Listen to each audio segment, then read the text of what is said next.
La revista El Doctor en Casa presenta su programa El Doctor en Casa TV.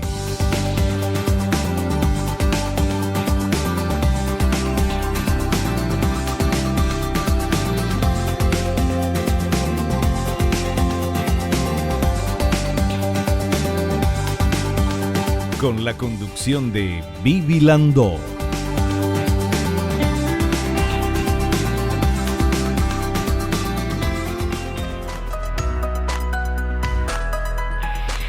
Hola, ¿cómo están todos? Muy, pero muy bienvenidos. Esto es El Doctor en Casa. Hoy vamos a hablar de un tema que siempre hablamos acá, ¿verdad? Pero nunca sí un programa entero con este tema. ¿Por qué no hay que automedicarse? Porque mira que somos famosos los paraguayos por automedicarnos. ¿No? Así, la vecina, la amiga, el amigo, o yo tomé algo, te recomiendo. Bueno, no hay que hacer eso. ¿Y por qué?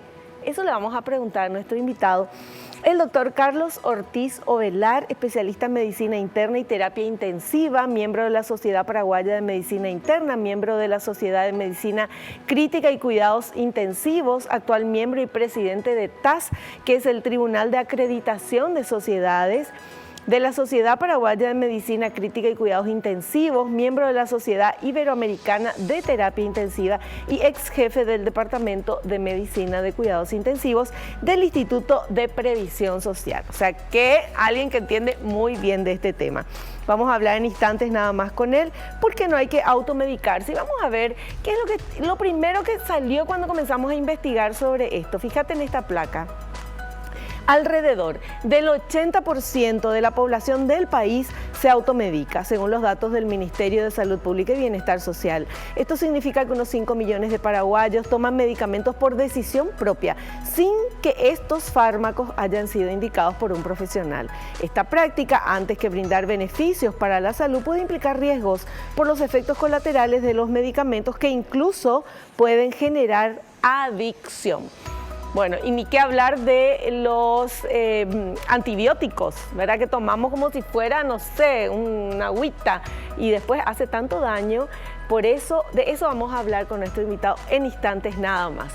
Y al inicio del programa agradecemos, porque es de bien nacido ser agradecidos, y queremos agradecerle antes que nada a Dios por el don de la vida, por el amor, por la salud, por la familia, por los amigos, por el trabajo, por los compañeros de trabajo.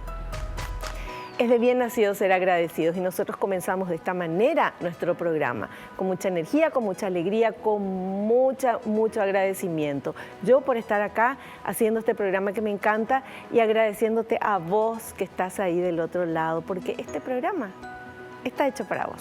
Bienvenidos. El Doctor en Casa.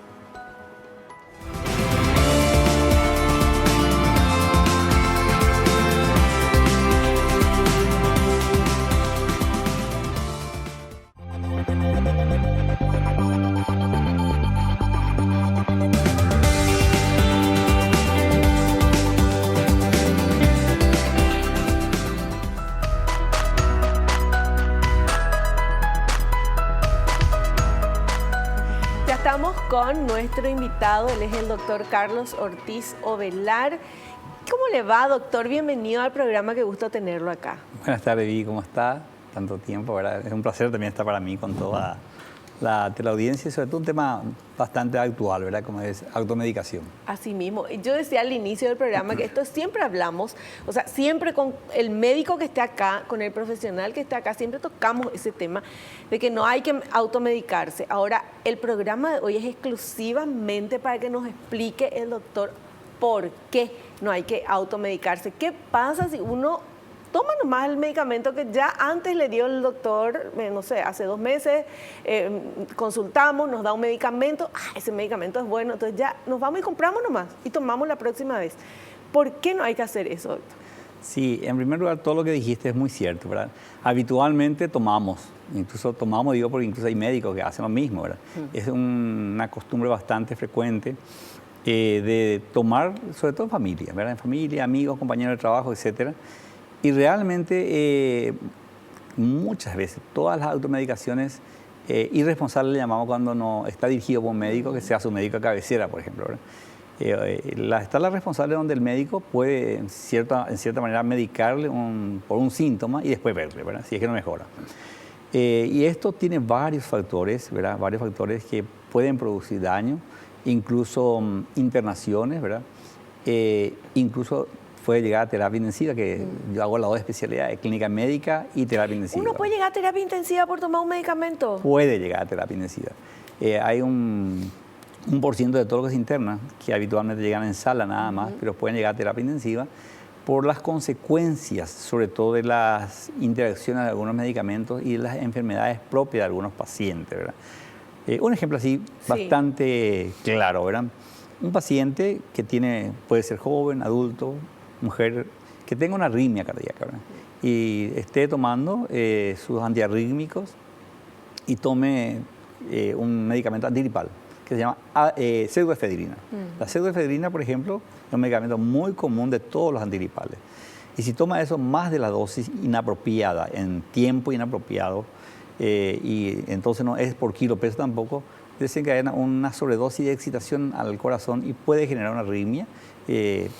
Por ejemplo, la más común para nosotros es la taquicardia paroxística supraventricular, que son todavía benignas. Y después están las más graves, que son la fibrilación auricular, y eso le lleva a terapia porque le trastorna desde el punto de vista hemodinámico, o sea, la presión le baja, entra el paciente en un estado muy grave, en shock, y eso hace que tenga que entrar en terapia intensiva para poder ser, digamos, se le salga de ese cuadro. Generalmente la mortalidad no es tan alta, ¿verdad? Pero puede llegar incluso a intoxicaciones, puede llegar por complicaciones ya de la terapia intensiva, si es que llega a quedarse más tiempo en terapia intensiva. Entra el respirador, porque hizo un paro respiratorio, por algunas medicaciones que vamos a ir hablando un poco, que no son tan benignos en su uso, son, digamos, incluso muy tóxicos, como por ejemplo los tranquilizantes, los ansiolíticos, ¿verdad? Que a veces tomamos. Y esos ansiolíticos en cantidades a veces cada vez un poco más alta, ¿verdad? Cuando uno está con problemas, puede llegar a producir afectación del sistema nervioso central, de la mecánica de la respiración y producir paro respiratorio, ¿verdad? O sea, hasta eso es grave cuando incluso a veces hay problemas, uno toma sin darse cuenta, toma, y a veces sale con esas medicaciones, ¿verdad? Que es como te digo, las benzodiazepinas, por ejemplo, el alprazolam, para conocer por alguno de ellos que tanto se usa, el alprazolam, el bromazepam, el lorazepam, o sea, hay una cadena que se llama benzodiazepínica. Y tienen alguna diferencia. Son tranquilizantes, ansiolíticos, y algunos un poco más todavía, que generalmente dan los psiquiatras, que ya son medicamentos un poco más fuertes, ¿verdad? Y eso a veces se tiene acceso porque un familiar toma en la casa, ¿verdad? Y a veces se sale con eso y puede tener consecuencias graves, como por ejemplo llegar a tener un accidente de automovilístico, porque los reflejos están disminuidos y esa persona hace que no pueda tener reflejos y bueno, le sale un vehículo o una moto y el accidente es para él, para el resto, o sea que es un riesgo y es una imprudencia, y ahí es lo que le llamo tan irresponsable en ese sentido, ¿verdad? Son un poco las cosas así que, digamos, de entrada uno puede hablar. ¿Y por qué yo hablo con tanta propiedad de esto? Porque veo las consecuencias en el consultorio, que todavía se pueden, digamos, paliar rápidamente, tratar rápidamente, las consecuencias en internaciones cuando no es muy grave y las consecuencias en terapia intensiva. Por eso que cuando me hablaron de este tema me interesa, es un tema, digamos, muy útil para la sociedad, ¿verdad? Entonces, hay bastante tema sobre esto. Otro ejemplo, ¿verdad? El típico caso de las personas que, por ejemplo, siguen tratamiento de anticoagulación. Hay muchos ahora, pero el que más común es el acenocumarol, que se anticoagula por una arritmia cardíaca, que es el otro caso también que estábamos hablando cuando se mezclan medicamentos. Y bueno, y toma a veces, por ejemplo, porque es una mujer, ¿verdad?, que a veces tiene una menstruación muy prolongada y le dan vitamina C con vitamina K. Y la vitamina K inhibe el efecto deseado que busca evitar el tratamiento de ese anticoagulante, el acenocumarol. Y en esos casos se puede producir la complicación que se quiere evitar, que es la embolia de cerebro, embolia pulmonar, etc. Entonces hay tantas combinaciones que no deben ser hechas, porque las combinaciones, primero las medicaciones solas luego, ¿verdad? Los medicamentos solos tienen que hacerse en forma individual, pensando en el paciente, el peso, el kilopeso del paciente, si es mujer o hombre, si tiene algunas patologías, algunas enfermedades crónicas sobre todo, ¿verdad? Las crónicas le llamamos diabetes, hipertensión, la obesidad también es actualmente considerada una enfermedad, ¿verdad? Porque se usa mucho también ahí para bajar de peso, la sibutramina, por ejemplo, ¿verdad? Que es muy parecido a lo que te dije hace rato, que cuando se toma un antiarrítmico, más la pseudoefedrina, por ejemplo, ahí produce arritmia, ¿verdad? Que es, digamos, son consultas banales que te hacen para bajar de peso y la gente toma, bajan de peso y bueno, y a veces te vienen con la arritmia y que es bastante peligroso, ¿verdad? Y a eso a veces le suman, por ejemplo, se le suman que es bueno que conozca al médico, porque el médico no es que también conoce todas las cosas, sino puede informarse en forma, digamos, responsable en lo que no sabe. Por ejemplo, los famosos té, los té que tenemos de todas las clases, el té de bolda hasta ayahuasca, lo que nos dan, todo. Bueno, y todos esos tienen sus efectos también que el médico debe saber y responsablemente tratar de orientarle, ¿verdad? O sea, si yo estoy ya medicada por algún problema que tengo, ¿verdad? Y después tomo uno de esos test, ¿también pueden afectar? Claro, por ejemplo, hay algunos medicamentos, por ejemplo, o algunas enfermedades, ¿verdad? Que las personas son propensas a tener excitaciones cardíacas, ¿verdad? Por ejemplo, el café. El café se le prohíbe a un grupo de gente, ¿verdad? Cuando hace el diagnóstico, ¿verdad? El té, la teína también, ¿verdad? El tereré, el mate en algún momento, ¿verdad? Todo eso el médico conoce bastante bien. Lo que uno tiene que entender es que hay muchas cosas, Vivi, en el sentido de que, por ejemplo, a veces uno toma en forma, parece hasta bastante lógica, ¿verdad? Tiene un dolor abdominal, ¿verdad? Un dolor abdominal, aparentemente porque comió mal, ¿verdad? Se siente que, bueno, con un medicamento, como por ejemplo un antiespasmódico, le puede pasar ese dolor. Y bueno, cualquiera de los antiespasmódicos, hay tanto en el mercado, ¿verdad? Sí. Así que se usa para los dolores menstruales a veces, ¿verdad? Y a veces los dolores menstruales están en la parte del bajo vientre. Por darte un ejemplo que bastante, yo le tengo un respeto, para no decirlo, un miedo a los antiespasmódicos, ¿verdad? Que no es medicado de forma consciente por el médico. Porque a veces viene el paciente y puede enmascarar ciertas enfermedades que son graves o que tienen un tratamiento diferente. En el momento que vos tomás, por ejemplo, el antiespasmódico y venís al médico, ya sea tu médico a las urgencias, pero no vas a sentir dolor porque está con tu antiespasmódico. Y ese antiespasmódico lo que hace es relajar y producir ausencia de dolor, porque en ese momento es el efecto que produce, ¿verdad? Entonces puede enmascarar y puede complicar y puede él esperar también 2 o 3 días con esa automedicación del antiespasmódico. Y es una apendicitis, por ejemplo, en la zona del bajo vientre. Y esa apendicitis no es lo mismo operar en una etapa de apendicitis que en una etapa de peritonitis, ¿verdad? Son totalmente diferentes, ¿verdad? Y por ahí es una persona de edad con más razón, ¿verdad? La persona de edad tiene luego una característica muy diferente, una forma de presentación a veces bastante tórpida, diferente a las personas jóvenes que reaccionan, y uno puede hacer el diagnóstico incluso a veces con un antiespasmódico. Eso es una de las cosas. Y después hay muchas otras patologías que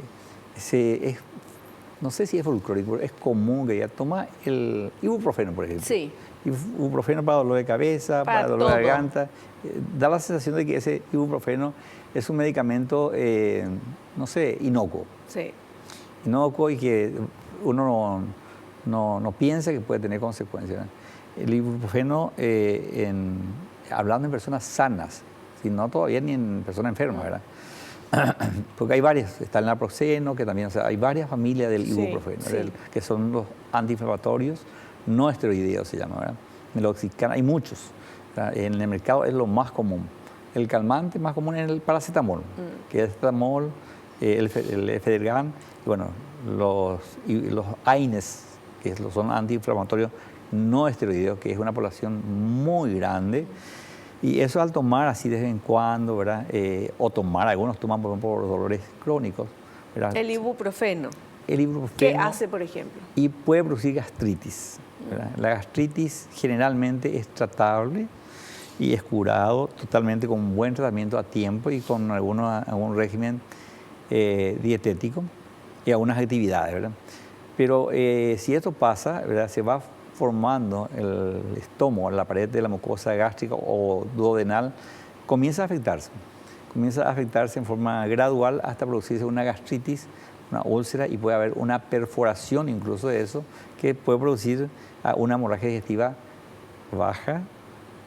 alta, que puede ser del estómago, del duodeno, que incluso puede ser leve, moderada y grave. ¿Y la grave de dónde va?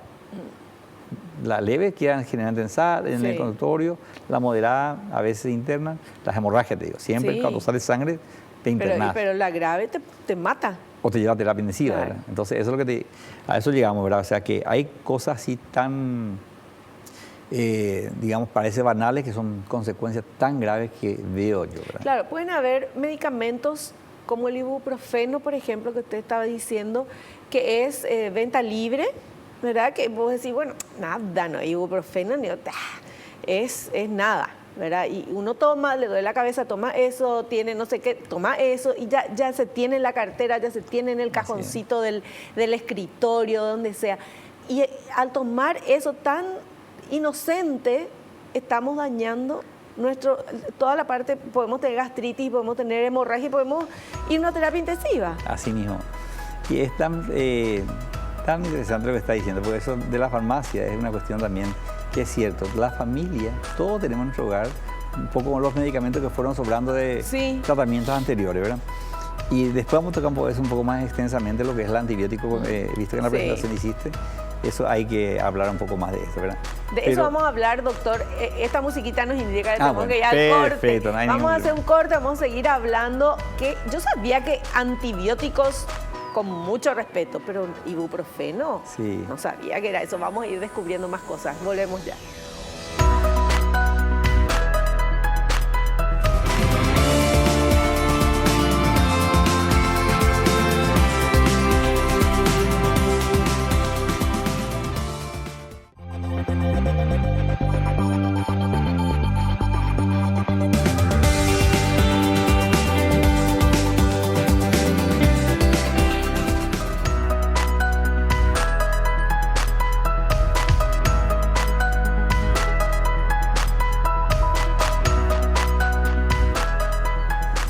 Seguimos hablando con nuestro invitado, el doctor Carlos Ortiz Ovelar, sobre por qué no hay que automedicarse. Ya nos estuvo explicando que los medicamentos, que son muy buenos para ciertos síntomas o problemas que tenemos, pero tienen que ser medicados, tienen que ser dados por un médico que nos va a preguntar qué otro medicamento tomás, tenés alguna otra afección.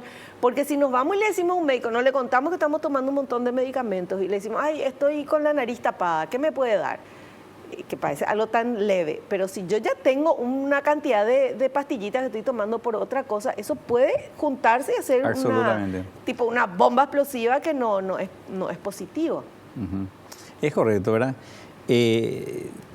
Como te digo, las cosas que estábamos hablando un poco es, en el primer término hablamos del no tratar los síntomas, sino tratar la enfermedad, no los síntomas, la enfermedad. Claro.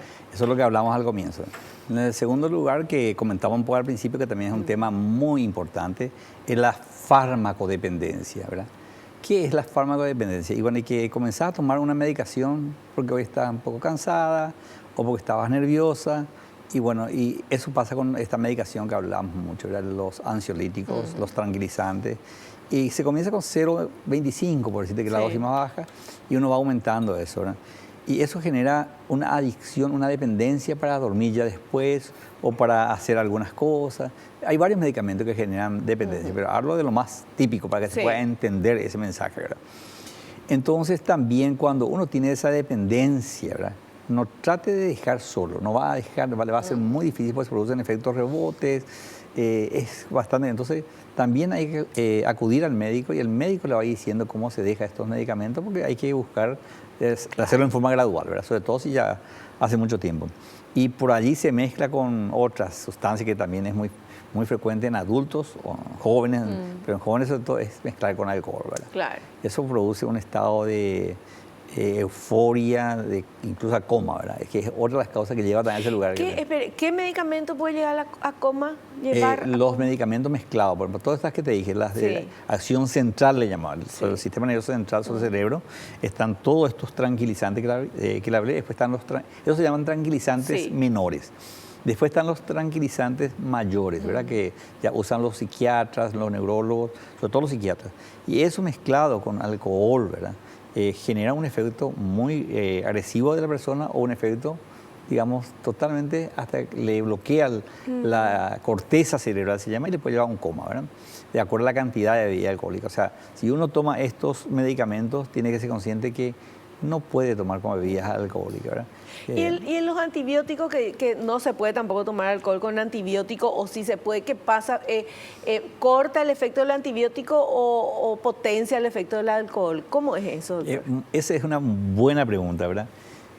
Porque siempre te preguntan esto, los pacientes, ¿verdad? ¿Se puede tomar antibiótico? Y no, ¿se puede tomar alcohol, lo que le preguntan? Se puede tomar un antibiótico con alcohol, perdón. Sí. Antibiótico con alcohol, o con bebidas alcohólicas. Sí. La respuesta es no. La respuesta debe ser no para todo médico, porque en realidad que el alcohol de por sí luego ya es, digamos, no es bueno tomar todos los días. Y si es una persona que está habituada a tomar mucho, no te va a tomar una copita. Un poquitito. No te va a tomar. Y en segundo lugar, es lo que decías, inhibe digamos, el efecto beneficioso que uno busca con el antibiótico. Entonces también es peligroso porque puede generar que sea una dosis normal para tu peso, para la edad y para todas las afecciones que tenés, tu función renal, pero al tomar con alcohol eso se vuelve subóptima. Entonces, ¿qué genera? Que no se cura y el germen, la bacteria, se crea el primer efecto, que es la resistencia, el más temible que vamos a ir desarrollando un poco, ¿verdad? Entonces, no con bebidas alcohólicas. Y ningún medicamento luego sería. Estos medicamentos antigripales tampoco, ¿verdad? Claro. Y es muy común que se use esa mezcla, ¿sí? Doctor, tenemos varios materiales que queremos pasar. Preparó el equipo de producción. Vamos con este primer material, por favor. ¿Cómo no? ¿Por qué se produce la automedicación? Esta práctica se ha dado principalmente por la dificultad de acceso a servicios de salud, por las recomendaciones de familiares y amigos acerca del buen resultado de tal o cual medicamento y por la publicidad que asegura mejoría o curación rápida y fácil. Lo que no expresa es que los medicamentos no funcionan igual para todas las personas y el profesional de salud está capacitado para saber cuál es el medicamento apropiado y la dosis necesaria de acuerdo al cuadro e historial médico del paciente. Correcto. Eso decíamos al inicio. Es correcto, ¿verdad? Es correcto. Es correctísimo porque hablamos. Sí. No, lo que pasa, digo, es que de repente uno está, no sé, con un poquito de fiebre o un dolor de cabeza. Me voy a ir a hacer fila, a esperar horas que me atienda el médico, servicio público o privado o lo que sea, porque eso implica dejar de trabajar, tener movilidad, irte, un montón de cosas. Es una mañana entera, una tarde entera que uno pierde, entre comillas, ¿verdad? Porque no es perder, pero que invierte en eso. Y si al final me chorrea nomás la nariz, ¿verdad? Entonces, tomo nomás lo que hay en mi casa. Por ahí viene la mano, doctor. Es una síntesis de lo que estábamos hablando, todo esto, ¿verdad? Es el acceso al sistema de salud público o privado, ¿verdad? Y sobre todo al interior del país, ¿verdad? Que no tienen a veces ni médicos. Sí. Y ahí en el interior donde no hay posibilidad de médico, y bueno, está la química farmacéutica. Sí. La química farmacéutica es una persona autorizada a, por lo menos, que al interpretar la lectura del prospecto que hay que leer, ¿verdad? Y bueno, le va a decir el paracetamol, si no tomes con esto, antigripal no tome esto, toma 3 días. O sea, hay una forma, digamos, más responsable de hacerlo cuando se tiene acceso a un médico, ¿verdad? Cuando vos tenés acceso a un médico, siempre es recomendable, no solamente por los medicamentos, ¿verdad? Sino porque, fíjate si vos tenés, por ejemplo, síntomas de influenza y no te vacunaste. Esa influenza, hay el A y el B. Y dentro hay una gran variedad, pero la más común es el H1N1, el H3N2, que son lo que generaron la pandemia a nivel mundial. Y esas son enfermedades que pueden ser leves, terminarse enseguida si se consulta porque te da reposo y tenés que reposar, que también la gente no quiere hacer, reposar, salir de la mente. Y cuando venís ya con esa gripe también se recomienda que se venga con tapaboca, que son cosas que hay que ir formando a la gente.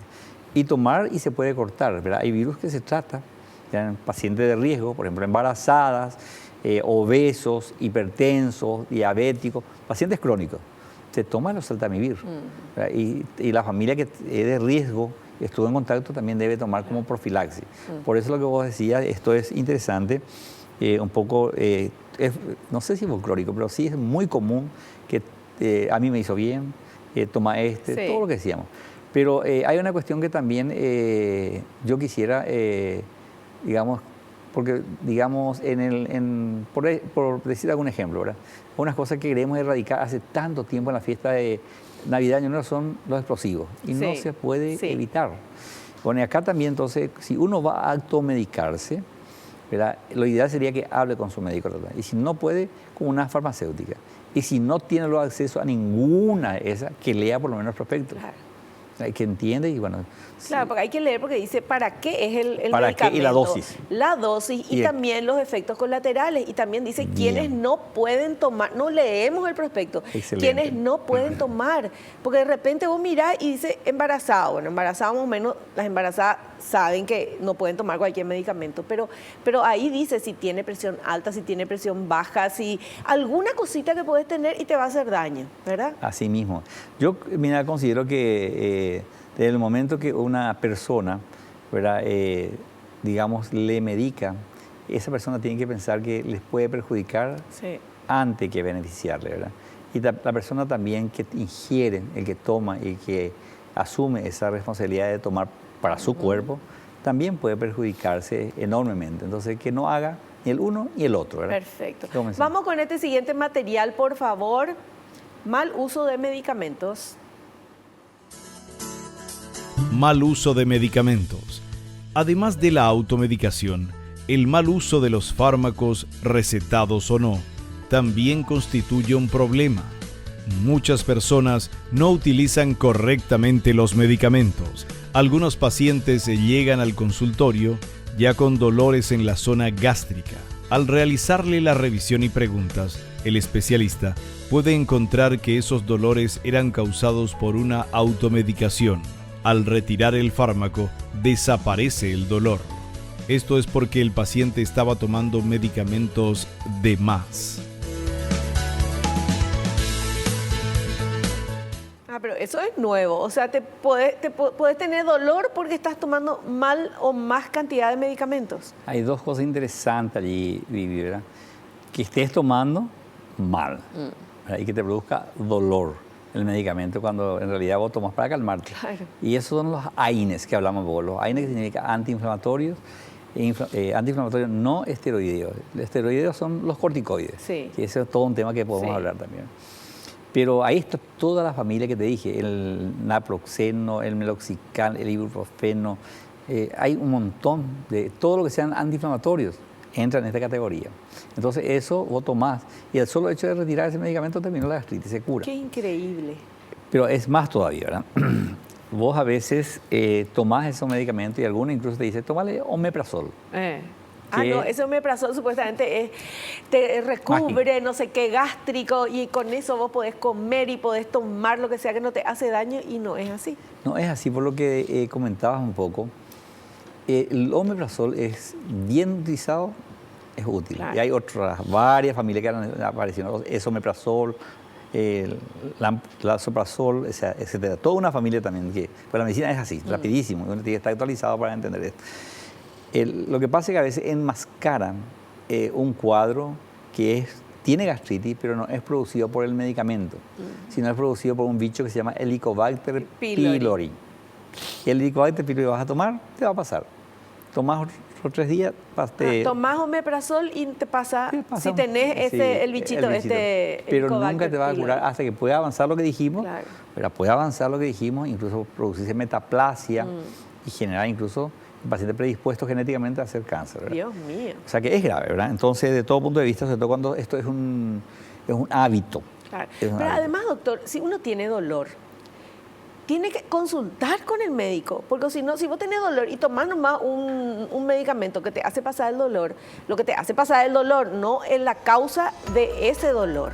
Sí. Y ahí eso que tenía va aumentando y después te encontrás con un cáncer, te encontrás con, no sé, con un agujero así, después la gastritis en el estómago, en el intestino y todo eso. Sí. O de Coke o sobre el mostrador le llaman a esta gente que venden así cosas. Sí. Que ahí es lo que yo creo que la función de la química farmacéutica es interesante. Yo la admiro mucho porque hay que reconocer que en la población no tienen mucha gente, son humildes, ¿verdad? Sí. Y van a la farmacia. Pues yo mismo veo Claro. cuando me voy y les pregunta, ¿verdad? Y casi siempre lo orientan, ¿verdad? Lo que ellas tienen que hacer realmente, ¿verdad? Y yo creo que hacen, es que en un momento dado cuando le dice, bueno, esto es una vez puedes tomar y después te va al médico. ¿Por qué quiero terminar por la idea de la anterior? Porque al tener Helicobacter pylori el tratamiento es diferente, tienen que tomar antibióticos, es un bicho. Claro. O si no, no te curas. Y la enfermedad va a seguir, aunque tomes tu omeprazol, lo que sea, ¿verdad? Entonces, por eso que es importante eso. Y lo otro que quería comentar también es un poquitito, ya hablamos un poco del no tratar los síntomas, que es lo que estamos hablando ahora, tratar la enfermedad, la farmacodependencia y la dosis adecuada también es importante, ¿verdad? Porque las personas a veces toman medicamentos, por ejemplo, antibióticos o otro medicamento, ¿verdad? Que te dice dura 24 horas de acción. Y hay personas que creen que tomando mayor cantidad puede hacerle un efecto, ¿verdad? Puede hacerle un efecto, pero muy poco le hace al germen. Por eso está estudiado absolutamente la biodisponibilidad, se llama, la llegada del medicamento, dónde llega mejor a los pulmones, si tenía una neumonía, a los riñones, si tenía una infección urinaria. Eso está estudiado. Entonces, y dónde se degrada y dónde se elimina. Todo eso está estudiado, ¿verdad? Entonces, si te dice cada 24 horas, no tomes cada 12 horas, ¿verdad? Claro. Entonces, hay antibióticos de cada 8, cada 12. Y esas son las cosas que es importante recalcar y que la gente entienda eso, ¿verdad? Entonces, ¿quién puede saber eso? Bueno, y generalmente se vuelve otra vez en este momento a la consulta, eso yo celebro, ¿verdad? Porque la gente vuelve a tener lo que se llama médico de cabecera, que era muy, Ay, sí, sí, era sí. muy que el médico venía y si bien no era cirujano, era el que lo orientaba y conocía todo el organismo de la persona, ¿verdad? En el sentido de que sabía a qué era alérgico, cómo Claro. reaccionaba este medicamento, a la anestesia, o sea, ese es el médico de cabecera. Entonces, ¿qué hace la persona? Le llama a su médico de cabecera y él hace la interconsulta con los especialistas. Doctor, tenemos que hacer un corte porque ya la musiquita nos dice, pero a la vuelta del corte vamos a enganchar ya con el tema de antibióticos. ¿Por qué no hay que, te sentís bien a los 3 días tomar el antibiótico y ya dejas de tomar? ¿Por qué no hay que hacer eso? El doctor nos va a explicar enseguida.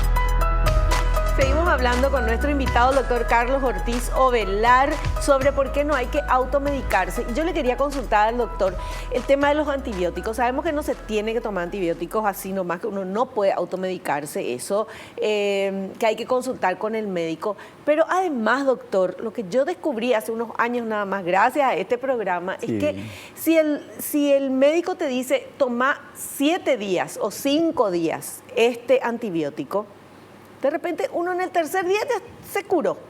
Y uno, entonces, ¿qué hace? Deja de tomar porque no hay por qué tomar tanto antibiótico. Y había sido que eso es al revés, ¿verdad, doctor? Explícanos eso.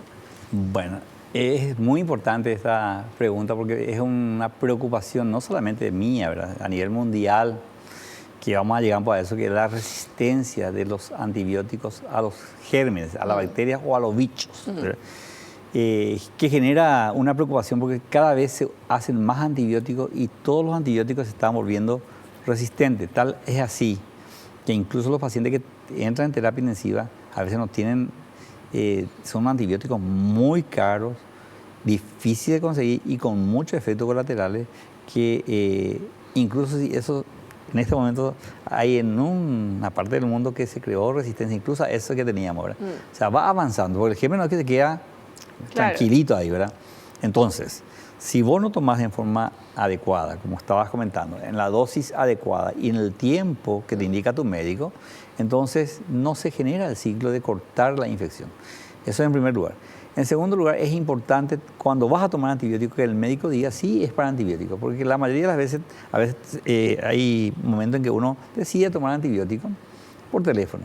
El médico tiene la obligación de revisar si tiene características que sean bacterianas, porque las virales no se tratan con antibióticos. O sea, el antibiótico sirve para las bacterias. Las bacterias, ¿verdad? Pero al virus ni cosquilla no le hace. No sirve, no es para el virus. Es virus. más, predispone a que vos tengas, si te llega a tomar una infección, digamos, no va a ser el germen común que es fácil de tratar, sino puede ser ya otro germen más agresivo, ¿verdad?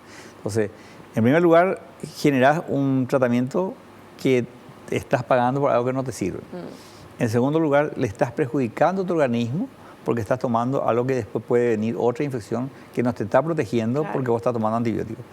Y en tercer lugar, se genera la resistencia, que es la preocupación.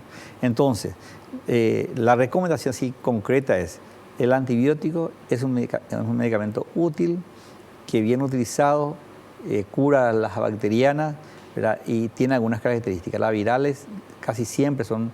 El 90% son las causas virales, toda la congestión nasal, y no hay que tomar antibióticos, ¿cierto?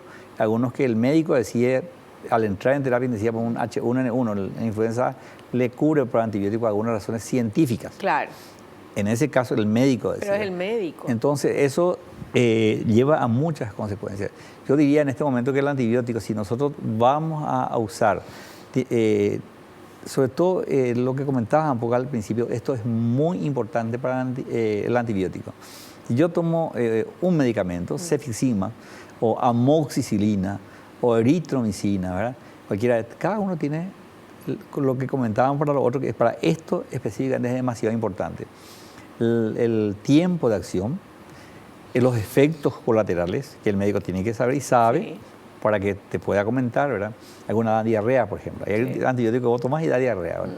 Y bueno, ¿quién hace el costo-beneficio si es que tiene que tomarlo? El médico. Claro. O si no, tiene que cambiarte a otro antibiótico que produce menos diarrea. A veces es necesario aguantar eso, como los antiparasitarios que se toman, que a veces casi siempre da diarrea. Bueno, y lo otro importante es saber que hay antibióticos que se metabolizan en el hígado, que si vos tomás, por ejemplo, antibióticos que se transforman en el hígado, es peligroso.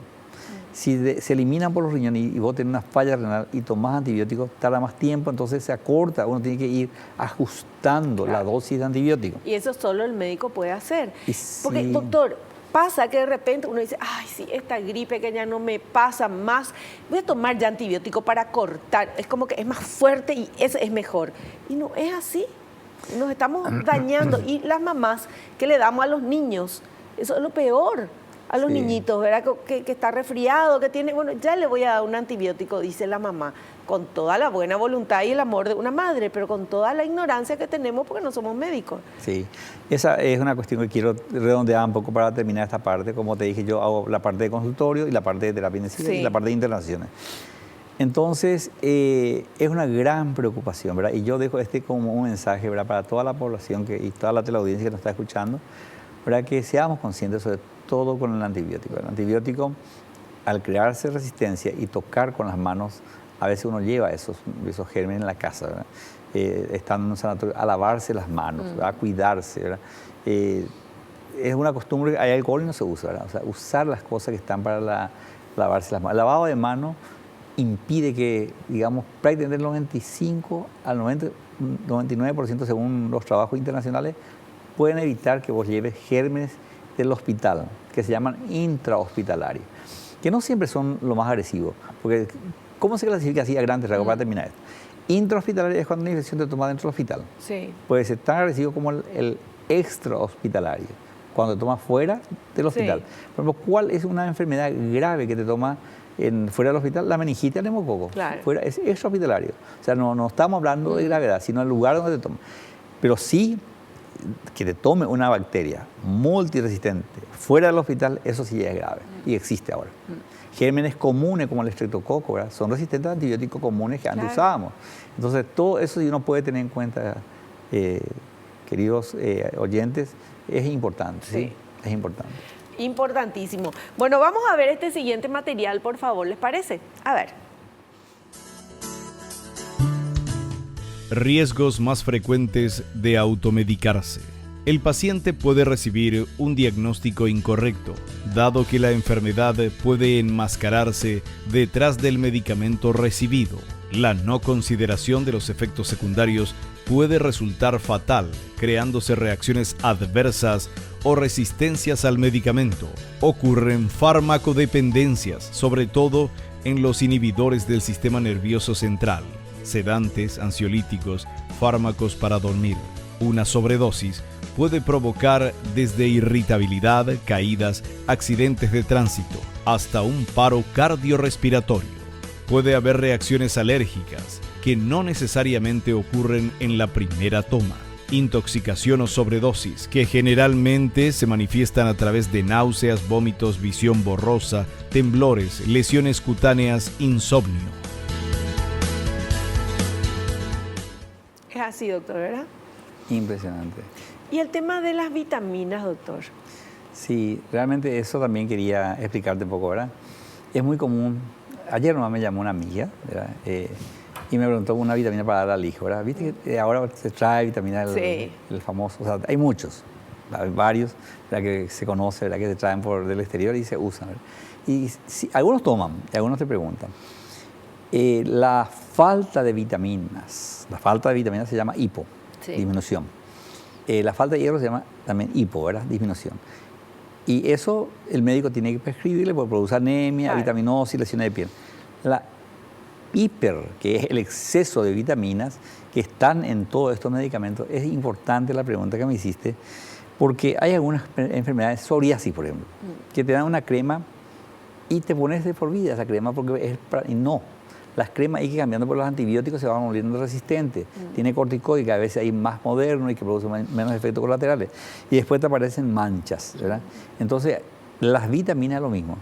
Hay dos vitaminas que generalmente difícilmente producen daño, que es la vitamina B, digamos, y la vitamina C. ¿Verdad? Eso difícilmente se acumule y produzca daño, pero hay que tener en cuenta que su déficit produce daño, pero su exceso no. Pues son hidrosolubles. Quiere decir que se absorben y se eliminan con los riñones a través del agua. Están las otras que se acumulan, que sí son peligrosas. La A. Acordamos, la A.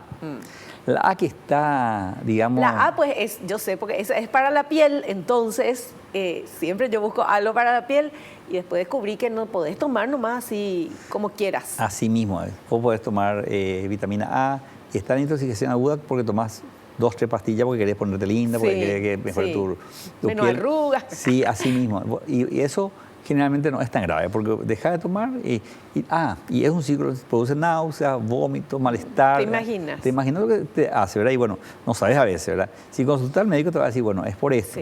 Le va a quitar vitamina. Después está la otra vitamina, las liposolubles, la vitamina D.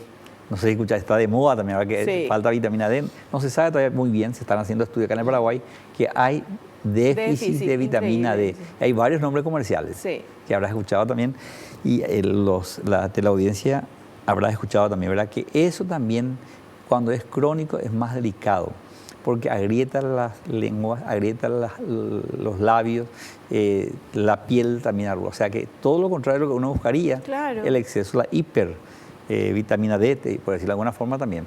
Después está la vitamina K, que es el que te decía yo que está relacionado con la coagulación. Y ese es también, digamos, no se describió tanto daño, excepto va el mensaje para la gente que toman anticoagulantes. No ingieran estos medicamentos que hablamos en un momento dado de ruta CK, de vitamina C con vitamina K, porque se acumulan y con el tiempo puede producirle daño y no producir el efecto que uno busca con los anticoagulantes. Y la última vitamina que también es hidrosoluble, que no es tan dañina, pero también genera todo esto que estábamos hablando, es la vitamina E, que es famoso, la toman como antioxidante, ¿verdad? E500, TEC1000, eso. Tomemos, pero con responsabilidad. Todo se puede medir actualmente, no es como antes. Pero con el médico, que el médico te diga, bueno, acá, y el multivitamínico famoso. Y el multivitamínico tiene todo. Por eso. No me preocupa si tiene vitamina B y C, no, porque como te digo, es muy difícil que se acumule, excepto en los renales que ya tiene un... donde se eliminan todas las cosas, pues generalmente por riñón. B y C se elimina con el pipí. Pero igual, con casi siempre, esto es lo que quiero terminar un poco para recomendar. No tomemos vitaminas sin consultar con nuestro clínico, nuestro médico de cabecera, quien le va a derivar ahora a quién, a la licenciada en nutrición, porque ellos hacen una dieta equilibrada y no hace falta que tomemos medicamentos, a no ser que ellos se den cuenta que falta. Necesitamos. Y ellas sí ya nos ayudaron muchísimo a los médicos, a la licenciada en nutrición, ¿verdad? Están trabajando muy bien, conocen toda la cantidad de vitaminas, las combinaciones que tienen que hacer, incluso te preguntan qué te gusta para que hagas tu dieta. Es toda una especialidad nueva que recomiendo yo que realmente trabaja con el clínico, ¿sí? Fantástico. Bueno, vamos a ver este otro material que por más que ya el doctor nos explicó, es interesante para recordar. Fármacos de uso corriente que pueden ser riesgosos mal utilizados. Antiespasmódicos pueden enmascarar cuadros graves al hacer pasar el dolor y retrasar la consulta.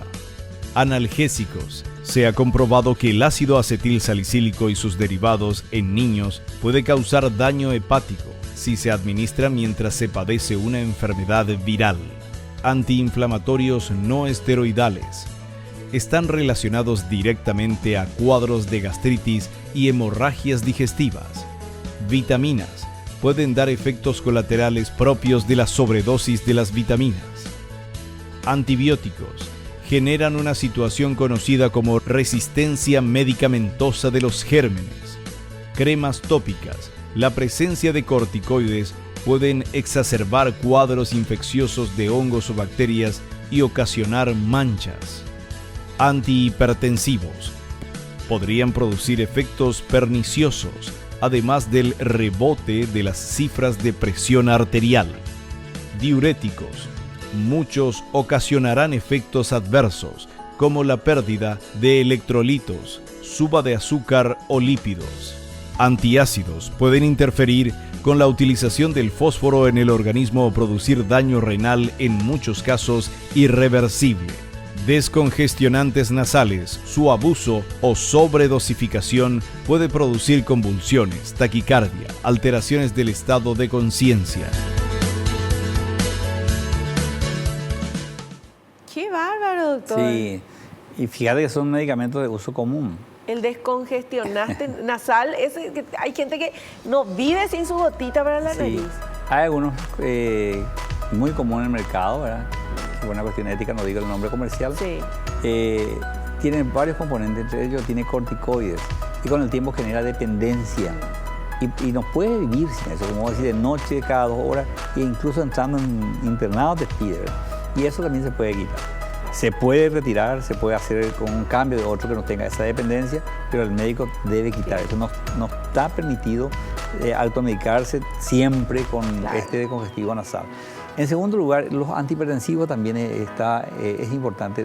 Los antihipertensivos hay una gama impresionante, ¿verdad? Sí. Y puede producir el efecto rebote, y porque si vos dejas de tomar, la gente se toma la presión y tiene un poco alto. Me curé. Sí. Y es la presión normal. Sí. Y eso es muy peligroso, porque no es lo tanto la presión alta que el organismo se adapta y con el tiempo produce daño y muerte. Pero las crisis, ¿verdad?, que se dividen así en grandes rasgos, para comentarte, en urgencias hipertensivas cuando te vas porque te subió mucho la presión, te duele la cabeza un poquitito, y en las emergencias hipertensivas que te llevan a terapia intensiva. Claro. Por ejemplo, una falla cardíaca, un derrame cerebral, y esos son los picos de presión. Los picos de presión porque vos dejaste de tomar tu medicación y te automedicabas y no consultaste con el médico para que te trate de forma continua. No dejar la medicación porque tener presión normal, porque vas a dejar tu medicamento para la presión y vas a tener otra vez presión alta. Y los rebotes, como decía, los picos hipertensivos son graves. Acordate, urgencias hipertensivas llevan y se tratan bien rápidamente. Y las emergencias que son graves. Ahí está. Hacemos un pequeño corte, a la vuelta las preguntitas de ustedes.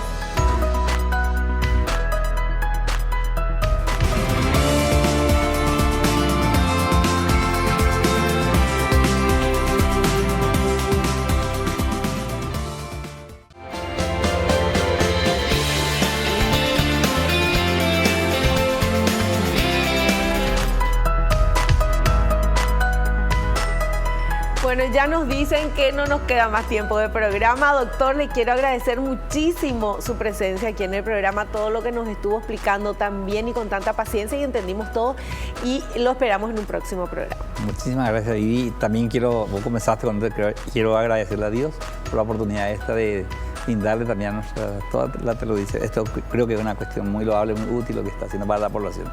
Muchas gracias. Gracias, doctor. Te esperamos en un próximo programa. Lo mismo que a ustedes, nos volvemos a encontrar en el próximo programa, si Dios así lo permite. Y no te olvides lo que te digo siempre, porque es cierto, naciste para ser feliz, no te conformes con menos. Chao, chao. Excelente.